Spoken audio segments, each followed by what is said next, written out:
Welcome back to the Shabby Chic Vintage Chick page. Tonight we're making another tag. This one is going to be so cute. It's done with one of our printables from the website. And again, with the glue stick, guys, make sure it's one that is meant for wood and paper. And it sticks down really well. You're going to love this. It's a really easy cheat trick kind of thing. So I just patted it down. I put a top coat over top. Now I'm putting 3 coats of this Liquitex top coat on there just to give it a really glassy finish. And when it's all dry, I'm going to take some Mod Podge and kind of just where the snow would be touching on the branches of the trees, I'm adding a little Mod Podge and then using the Posh Chalk Diamond Dust. It's little round balls. It's very crystally. It really looks like snow. It's absolutely gorgeous.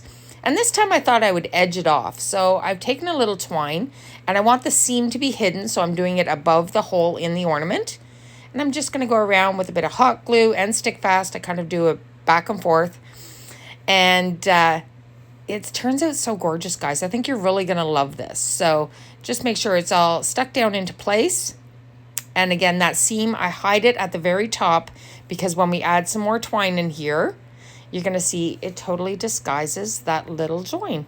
So I hope you like this. Tune in for more tips, tricks, and inspiration for Christmas. We're doing these daily.